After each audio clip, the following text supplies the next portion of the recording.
Assalamualaikum warahmatullahi wabarakatuh. Alhamdulillahirrabbilalamin. Segala puji bagi Allah subhanahu wa ta'ala yang telah melimpahkan banyak nikmat kepada kita semua. Nikmat iman, nikmat sempat, dan nikmat sehat di bulan yang penuh keberkahan ini. Sholawat serta salam semoga tetap tercurah kepada Nabi kita, Nabi Muhammad SAW, yang mana beliau telah membimbing kita dari alam jahiliyah menuju ke alam yang penuh dengan keberkahan ilmu dan pengetahuan. Sahabat sekalian yang dirahmati Allah, hari ini saya bawa tali. Namun bukan untuk bermain sulap ya. Kita akan belajar tentang sesuatu hal dari tali ini. Ya, pada suatu hari ada seseorang yang menghadap Rasulullah SAW untuk meminta nasihat beliau. Orang tersebut datang kepada Rasul dengan meminta nasihat. Ya Rasulullah, ausini, kata orang tersebut. Dan Rasulullah SAW menjawab, la taqdob. Namun tak lama setelah itu, orang tersebut kembali bertanya kepada Rasul, ya Rasulullah, ausini, berikan aku nasihat. Dan jawaban Rasulullah SAW tetap sama, la taqdob, jangan marah. Dan orang tersebut kembali bertanya pada Rasul, ya Rasulullah, ausini, berikan aku nasihat. Kemudian Rasulullah SAW kembali menjawab, la taqdob, jangan marah. Rasulullah mengulangi jawabannya yang ketiga kali dengan jawaban yang sama, yakni la taqdob, jangan marah. Wasiat jangan marah ini yang disampaikan oleh Rasulullah SAW merupakan wasiat yang sangat indah dan sangat luar biasa. Kita dalam kehidupan sehari-hari, dalam berinteraksi dengan orang lain, mungkin pernah merasakan ingin marah, emosi, ketika seseorang memperlakukan kita dengan tidak baik, ketika seseorang memperlakukan kita tidak sesuai dengan keinginan kita. Kita ingin sekali marah, ingin sekali meluapkan emosi, karena kita tidak puas dengan perlakuan seseorang tersebut.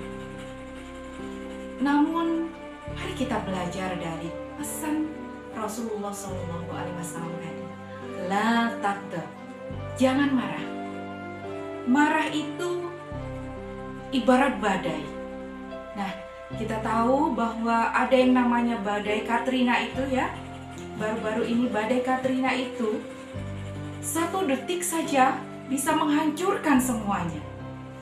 Gedung-gedung, bangunan, rumah hancur seketika. Bahkan taman-taman yang indah penuh dengan bunga-bunga juga hancur karena badai. Amarah juga begitu. Kalau kita marah, bukan kita menyelesaikan masalah, namun kita akan hancur karena amarah itu. Mari kita lihat tali ini. Tali ini ibaratnya kehidupan. Kita berinteraksi dengan banyak orang setiap hari. Kita bertutur sapa dengan orang lain setiap hari. Karena kita makhluk sosial, pasti kita tidak bisa lepas diri, tidak berinteraksi dengan orang lain. Nah, amarah ketika ada masalah seperti tali ini, ketika ada masalah, akan saya simpul tali ini, saya tali seperti ini.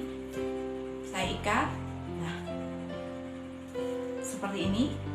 Amarah tidak akan mampu menyelesaikan suatu permasalahan yang kita hadapi. Bagaimana mungkin kita membuka tali ini dengan emosi? Tentu tidak. Kita akan membuka simpul ini dengan penuh kesabaran, dengan hati yang tenang, pikiran jernih. Begitu juga dengan kita menghadapi masalah dalam kehidupan.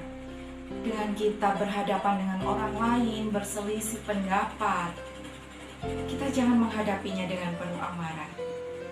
Ya, kita lihat bagaimana saya membuka simpul tali ini. Bismillahirrahmanirrahim. Mohon bersabar dan la taghdab, jangan marah. Seperti ini. Memang agak susah, tapi dengan kesabaran, hati yang tenang, insya Allah masalah selesai. Nah, seperti ini. Alhamdulillah, dengan penuh kesabaran kita mampu menyelesaikan masalah demi masalah, sebesar apapun masalahnya. Kalau kita sabar, hati tenang, pikiran jernih, mohon petunjuk pada Allah Subhanahu wa Ta'ala, insya Allah masalah kita selesai. Nah, pada bulan Ramadan yang penuh berkah ini, kita tidak hanya menahan dari haus, lapar, dahaga, tapi juga kita harus menahan diri dari nafsu. Salah satunya adalah nafsu amarah. Bahkan dalam hadis riwayat yang lain disebutkan, la taghdab walakal jannah. Janganlah kamu marah, maka bagimu surga. Masya Allah, luar biasa jaminannya ketika kita mampu menahan amarah. Dan jika seseorang terlanjur marah, Rasulullah SAW juga memberikan nasihat. Dalam hadis Arba'in Nawawi ke-16 disebutkan, yang pertama adalah diam. Jika kamu marah, maka diamlah untuk menahan. Yang kedua, dianjurkan untuk mengubah posisi. Jika kamu sedang marah, saat itu kamu sedang berdiri, maka duduklah. Jika masih marah, maka berbaringlah, seperti itu. Dan yang ketiga, dianjurkan untuk berwudu. Marah itu berasal dari setan yang tercipta dari api. Maka padamkan api itu dengan air wudu. Masya Allah. Semoga kita semua bisa mengendalikan diri dari amarah, sehingga kita akan menjadi pribadi-pribadi yang lebih baik lagi ke depan. Amin ya rabbal alamin. Sahabatku yang dirahmati Allah, menahan marah adalah sikap baik yang akan membuat hati kita menjadi lebih tenang, pikiran kita menjadi lebih jernih, dan hubungan kita dengan sesama menjadi lebih indah dan terjaga. Dengan belajar mengendalikan amarah, kita akan tumbuh menjadi pribadi yang lebih sabar dan bijaksana. Demikian yang sedikit ini, semoga bermanfaat. Albirru man ittaqa. Wassalamualaikum warahmatullahi wabarakatuh.